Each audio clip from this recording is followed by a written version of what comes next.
رحمة للعالمين شفيع المذنبين حريص بالمؤمنين رؤوف رحيم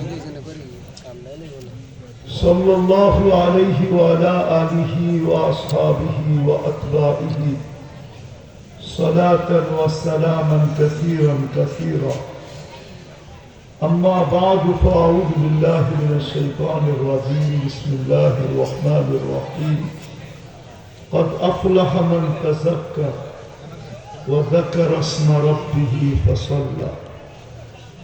وقال رسول الله صلى الله عليه وسلم: الكيس من دان نفسه وعمل لما بعد الموت، أو كما قال عليه الصلاة والسلام.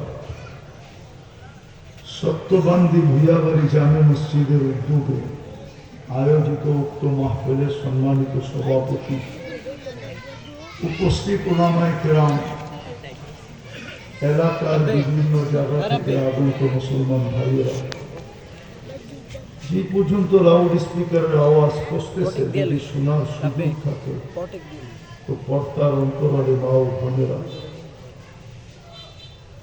কোরআন হাদিস থেকে যতটুকু তেলাওয়াত করলাম আশা রাখি একই সামনে রেখে কিছু কথা রাখবো, সাথে সাথে দোয়ার দরখাস্ত। আল্লাহ আমাকে আপনাদেরকে সকল যা শুনবো এর উপরে আমল করার তৌফিক দান করে। সাথে সাথে একটা অনুরোধ থাকবে, কথাগুলো যত বেশি মনোযোগ দিয়ে শুনতে পারে তাইলেই কিন্তু ফলাফল নিয়ে উঠতে পারবো, পুরস্কার নিয়ে উঠতে পারবো। আর যদি মনোযোগ না হলো তাহলে আমি উঠবো কিন্তু পুরস্কারহীন উঠব। দ্বিতীয় হলো পরিবেশটাকে বিলকুল নির্জুম রাখতে হবে, তাইলেই কিন্তু আমি পুরস্কার পাবো। আর পুরস্কারের কথা কোরআনে ঘোষিত আছে, লাআল্লাকুম তুরহামুন ইযা কুরিয়াল কুরআন ফাসতামিউ ওয়া আনসিতু। কোরআনের কথা যখন শুনবে তো মনোযোগ দিয়ে শুনবে, পরিবেশটাকে চুপচাপ রেখা শুনবে। লাআল্লাকুম তুরহামুন, তাইলেই কিন্তু আল্লাহ পুরস্কার দেওয়ার ওয়াদা আছে। চলেন একটু পুরস্কারটাও শুনানি। পুরস্কার কি দিবে? সর্বপ্রথম পুরস্কার যেটা দিবে সেটা হলো মাগফুরান লাক, পিছনের গুনাহগুলো মাফ করে দেবে। বলবেন মাফ করলে তো পুরা কাগজটাই খালি হয়ে যাবে। গুনাহ মাফ, ওই জায়গাটা খালি হয়ে যাবে না? তো দ্বিতীয় পুরস্কার বুদ্দিলা সাইয়্যাতিকুম হাসানাত। ওই যে জায়গাটা খালি হলো ওটা সমপরিমাণ নেকি দিয়ে ভরে যাবে। বিদায় দুটা জিনিস কিন্তু মনে রাখতে হবে। একটা, মনোযোগের মাত্রা যত বাড়ানো যায়, দ্বিতীয় পরিবেশটাকে যত হইহুল্লা বিলকুল নির্জুম রাখা যায়, আশেপাশেও যেন আওয়াজ না হয়। তাইলে কিন্তু এই দুটা পুরস্কার নিয়ে উঠব। আর নাইলে উঠবেন, রাগ হবেন না কিন্তু, শুধু খিচুড়ি নিয়ে উঠবেন আর কিচ্ছু মিলবে না। আবার তো খিচুড়ি না দিলে তো ওইটাও মিলবে না, ঠিক না? এই জন্য খুব মনে রাখতে হবে। আল্লাহ আমাদেরকে এইভাবে শোনার তৌফিক দান করে। মানুষ সফল হতে চায়, এটা মানুষের স্বভাব। ছোট পেশা হোক আর বড় পেশা হোক, সর্ব পেশায় সে সফল হতে চায়, ঠিক না? ছোট চাকরি হোক আর বড় চাকরি হোক, সবাই সফল হতে চায়। ছোট পদ হোক আর বড় পদ হোক, সবাই সফল হতে চায়। এরকম দুনিয়ায় শিক্ষাগতভাবে, পেশাগতভাবে, শ্রমগতভাবে মানুষ সফল হতে চায়। এইভাবে কিন্তু মানুষ সম্পর্কের ভিতরেও সফল হতে চায়। সম্পর্কের ভিতরে সম্পর্ক বোঝেন, স্বামী স্ত্রীকে নিয়ে সফল হতে চায়, এটা একটা সম্পর্ক।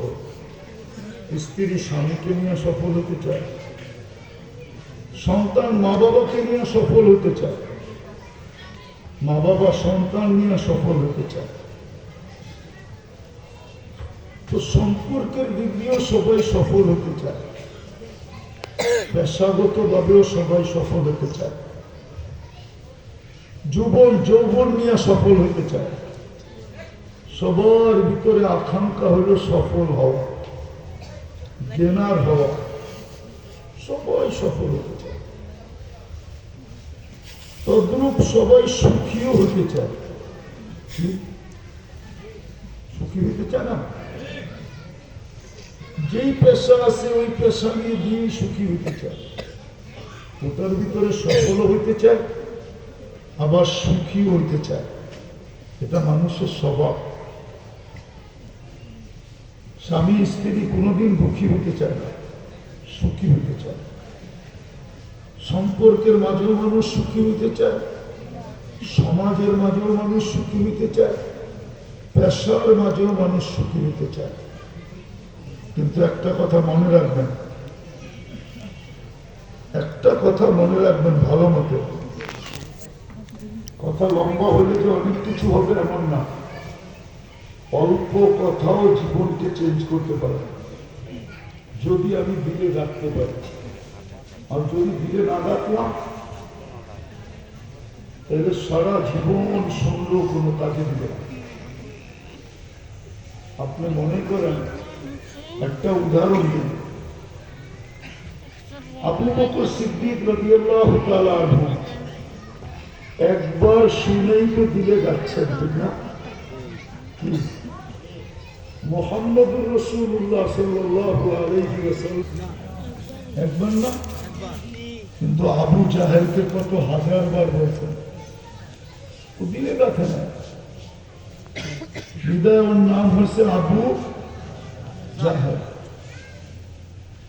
আর আবু বকর সিদ্দিক রাদিয়াল্লাহু তাআলার নাম কি হয়েছে? আবু বকর সিদ্দিক আকবর, ছোট নাম। বরং এই সিদ্দিক শব্দটা ওনার থেকেই আসছে। এর আগে সিদ্দিক শব্দটা দুনিয়াতে ছিল না। যেমন কিছু শব্দ আছে ডিকশনারিতে থাকে না, যেমন করুণা, এই শব্দটা ডিকশনারিতে ছিল না। 2020-এ এটা ডিকশনারিতে আসছে। তো সিদ্দিক শব্দটা দুনিয়াতে ছিল না। আবু বকর সিদ্দিক রাদিয়াল্লাহু তাআলা আনহু থেকে এই শব্দটা দুনিয়াতে আসছে, কিয়ামত পর্যন্ত থাকবে।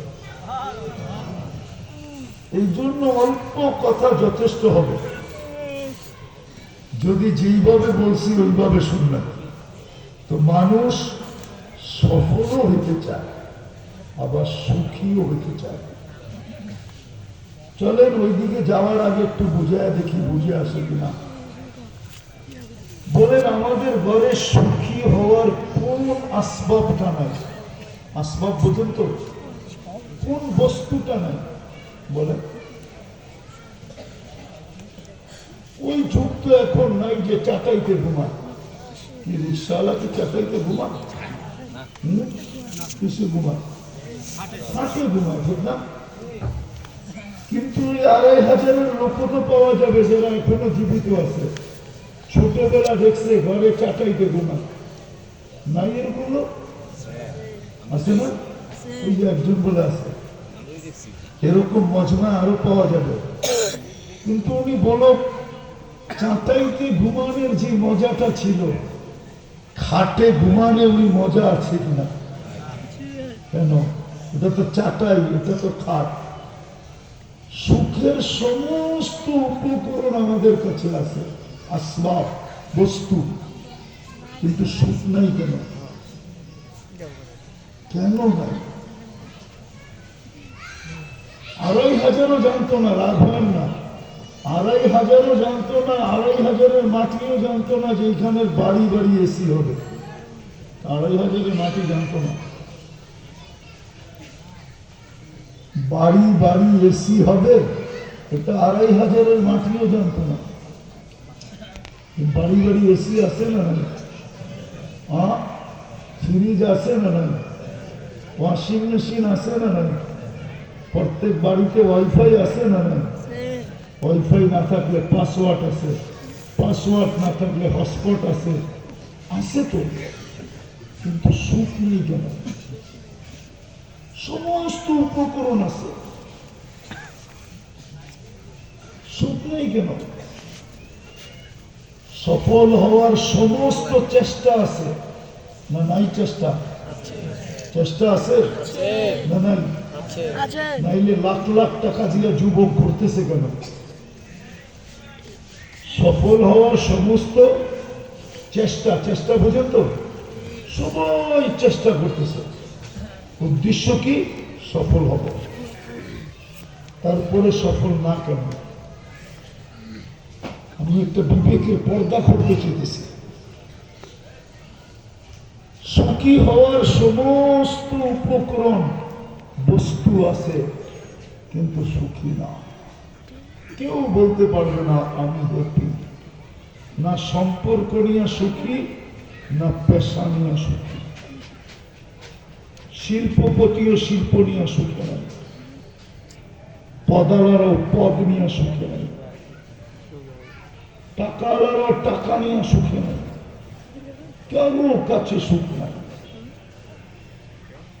আবার সুখ তৈরি করার কোনো ফ্যাক্টরিও নাই যেখান থেকে সুখ তৈরি হবে, বাজারে সাপ্লাই হবে, আমরা টাকা দিয়ে কিনা আনবো না। সুখী হওয়ার সব চেষ্টা আছে, নাইলে এই কনকনে শীতের ভিতরে মা বোনরাও শুনতেছে, তারপরে বলতেছি, কনকনে শীত, সকালবেলা সবচেয়ে মজা কি বলুন তো? কম্বল গায়ে দিয়ে ঘুমায়া থাকা, ঠিক না? সত্য তো। আর যদি আরেকটা জিনিস সাথে থাকে তাহলে তো কোনো কথাই নেই। এটা বুড়া বয়স্করা বুঝবেন না, যুবকরা বুঝে গেছে, ঠিক না? হ্যাঁ, দুইজনে মিলা কম্বলে ঘুমায় থাকা এর চেয়ে বড় সুখার। কিন্তু এটা ছাইরেও তো কনকনে শীতে সকালবেলা বাহির হইতেছে। ওকে যদি জিজ্ঞাসা করি তুই বাইরে কেন, তবু সুখের আশা। কিসের আশা? সুখের আশা। সফলতার জন্য চেষ্টা চলতেছে। হায় হায়, একটু আগে একজনের দোয়া চাইছে, 17 লাখ টাকা দিয়ে চেষ্টা করতেছে, সুখের আশা। আরে সফলতার আশা। বিদেশ গেলেই সফল হবে। কতজন বসে আছে দেন আপনাকে 2,500 কয়েকদিন আগে আমি জানাজা পড়ে গেছি। লিবিয়াতে ইটালি যাওয়ার পথে মারা গেছে।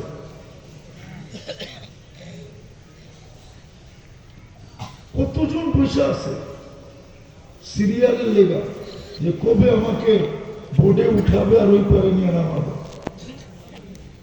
কতজন মেক্সিকোর জঙ্গলে বসে আছে, সিগন্যাল পাইলি বর্ডার ক্রস করে আমেরিকাতে ঢুকবে। এরকম উন্নত দেশের বর্ডারে হাজারো মানুষ বসে আছে। জিজ্ঞাসা করলে কেন, বলবে সফল হতে চাই। কিন্তু সফল তো কেউ হলো না।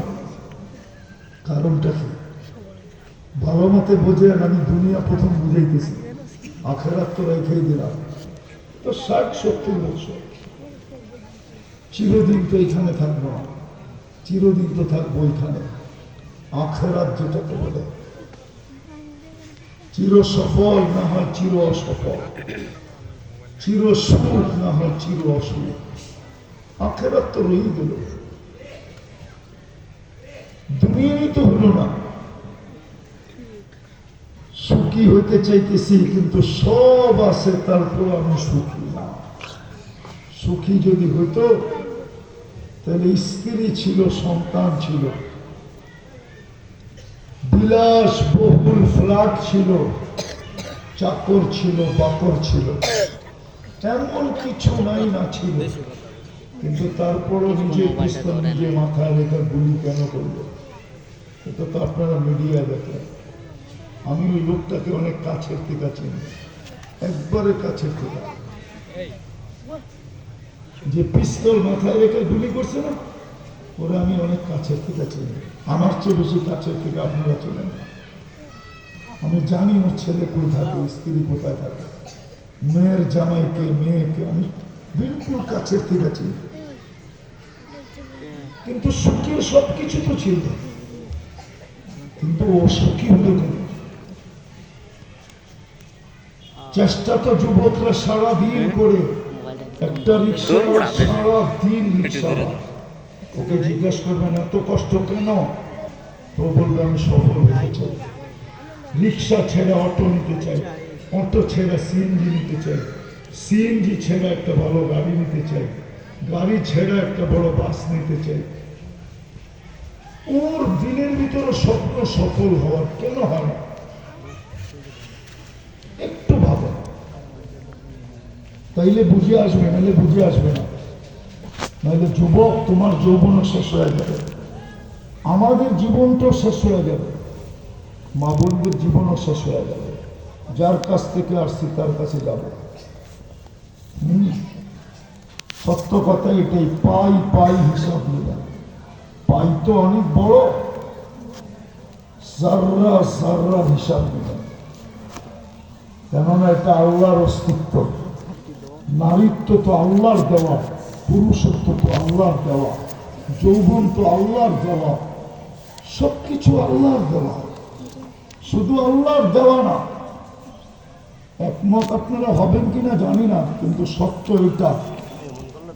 যদি দুনিয়ার বিজ্ঞান দিয়ে অ্যানালাইসিস করেন, তো বিজ্ঞান আমার সাথে একমত হবে যে এই শরীরটা বিজ্ঞান প্রযুক্তিতে চলার কোনো উপাদান এই শরীরটার ভিতরে নাই।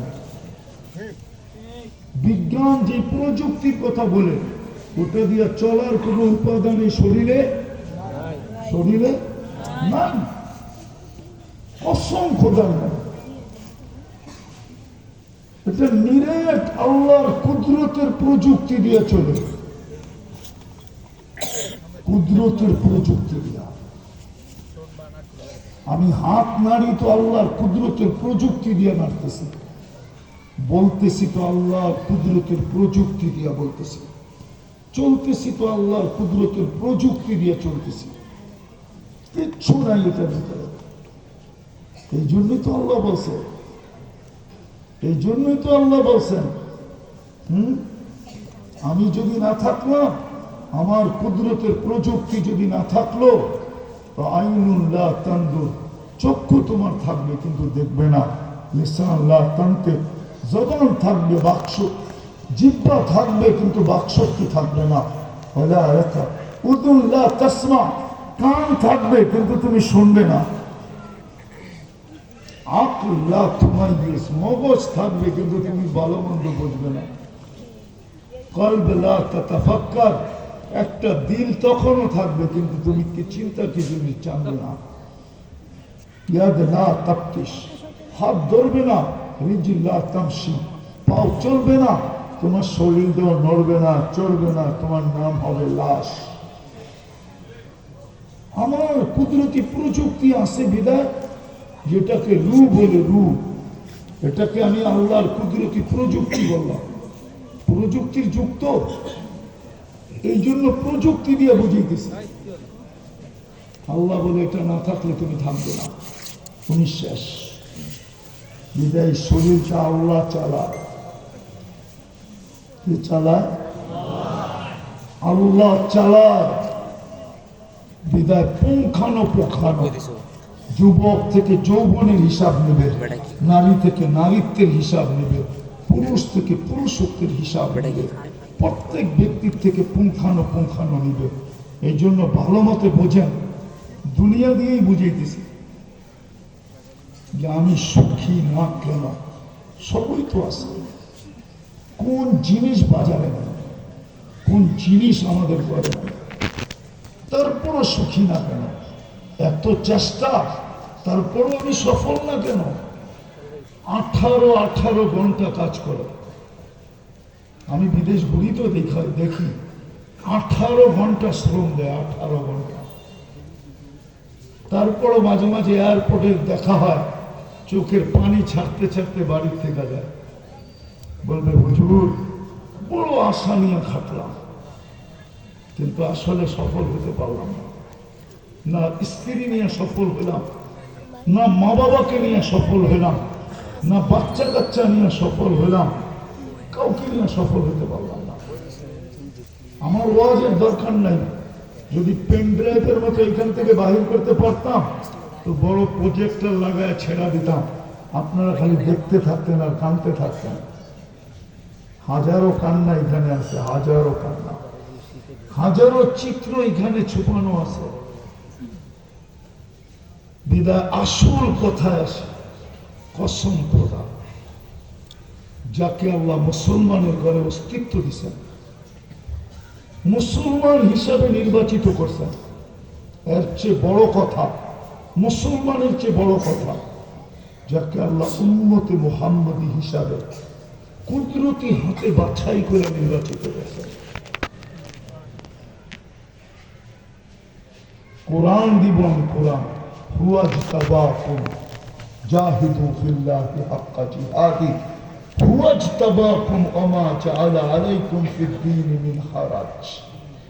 আল্লাহ বলে তোমাকে আমি বাছাই করে নির্বাচিত করেছি, যাকে মুসলমানের ঘরে অস্তিত্ব দিয়েছেন আর উম্মতে মুহাম্মদী হিসেবে বাছাইকৃতভাবে বাছাই করে নির্বাচিত করছেন। ও না বস্তুতে সুখ পাবে, ও বস্তুতে সুখ পাবে না।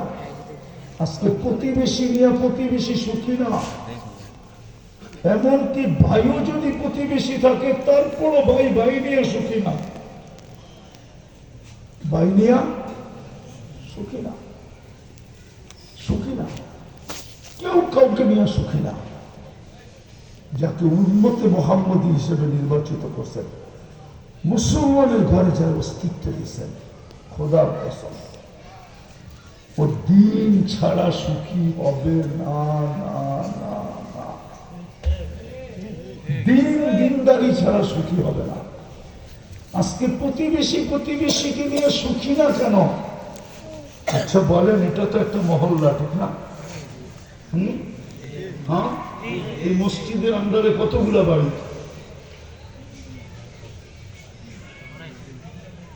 আচ্ছা মাইনা নিলাম 200, কয়টা ফ্যামিলি? 200 ফ্যামিলি, ঠিক না?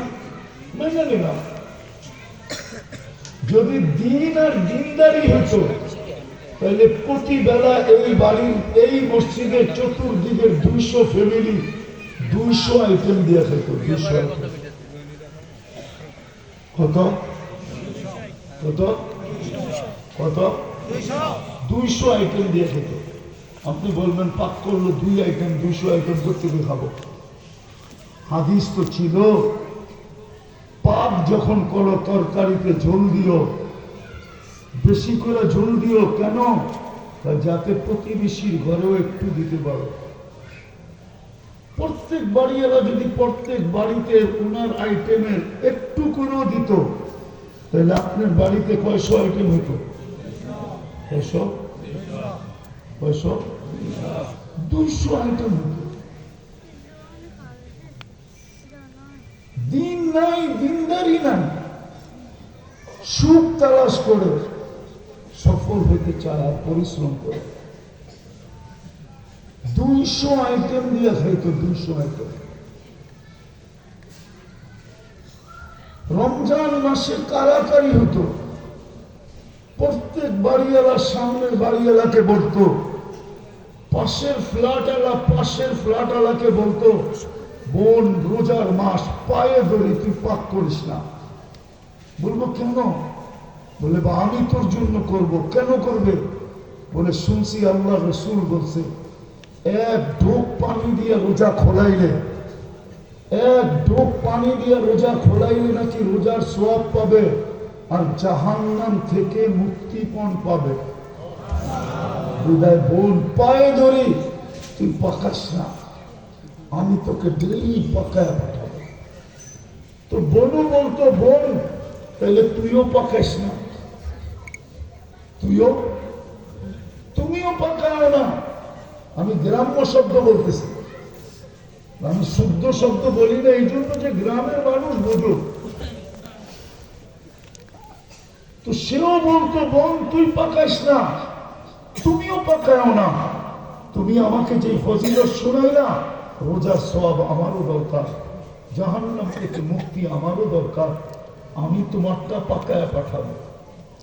তাইলে এই বোনকে পাকায় পাঠাইতো, এই বোনকে পাকায় পাঠাইতো।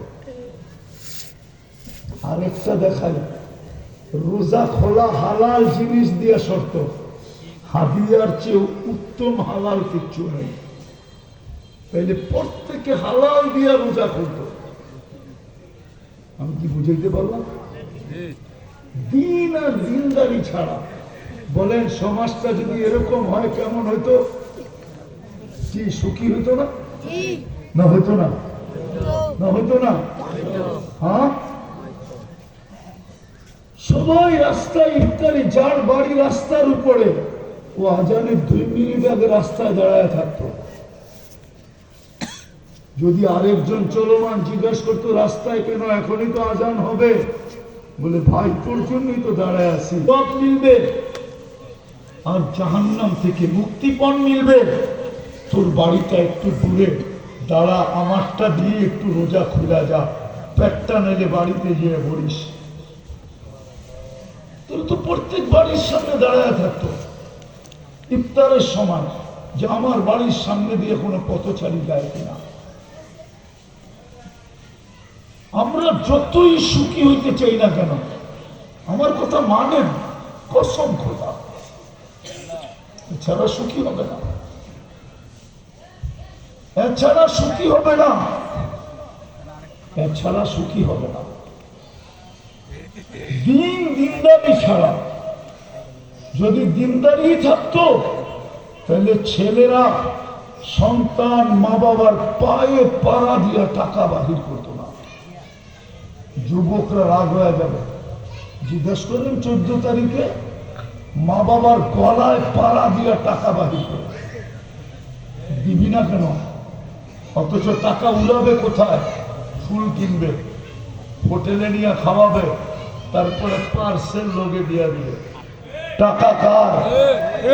হ্যাঁ, ও যদি দিন আর দিনদার হইতো তাহলে দরজায় পিঠ লাগায় দাঁড়ায় থাকতো, আর টোকা দেওয়ার সাথে সাথে খোলা দিয়া বলতো বাবা। কেউ জুতা খুলতো, কেউ শার্ট খুলতো, কেউ লুঙ্গি আগায় দিত, কেউ গামছা আগায় দিত, তারপরে বাপকে খাওয়ায় বলতো আমরা পাও টিকা ঘুম পড়াই। তুমি আমাদের সুখের জন্য সারা দিন দৌড়াইতে থাকো, আমরা যেন একটু ভালো খাই, ভালো পড়ি, ভালো পরিবেশে থাকি, তুমি আমাদের জন্য ছুটতে থাকো, তুমি আরাম করো, আমরা তোমার সবাই সেবা করি। ইতিহাসে কি নাই? দেখাবো, ইতিহাসে হাজারো আছে, হাজারো আছে ইতিহাসে। স্বামী কিছু নিয়ে আসুক আর না আসুক, দিন আর দিনদারি যদি থাকতো, কসম খোদা, সুখের মূল মন্ত্র জানেন? সুখের মূল মন্ত্র কি? মন্ত্র বোঝেন তো? আরে মন্ত্র বোঝেন না? মনে হয় বোঝেন না। সাপের বিষে নামাইতে হলে মন্ত্র পড়তে হয় না? সুখের মূল মন্ত্র কি জানেন? সুখের মূল মন্ত্র কোনো বস্তু না, কোনো প্রসাদনী না, কোনো আসবাব না। সুখের মূল মন্ত্র হলো ঘরের ভিতরে চাহিদা থাকবে না, অভিযোগ থাকবে না, কারো কোনো চাহিদা নেই। স্ত্রীও বলবে আমার কোনো চাহিদা নেই, বাচ্চাও বলবে বাবা কোনো চাহিদা নেই, কিচ্ছু লাগবে না, আমাদের কিচ্ছু লাগবে না, কোনো চাহিদা না থাকা, এটা হলো মূল মন্ত্র।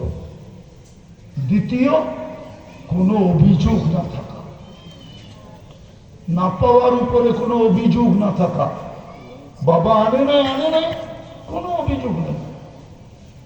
যদি বলেও আমি তো আনতে পারলাম না, আচ্ছা আনো না, আমরা সবর করব, অসুবিধা নেই, তোমার বিরুদ্ধে আমাদের কোনো অভিযোগ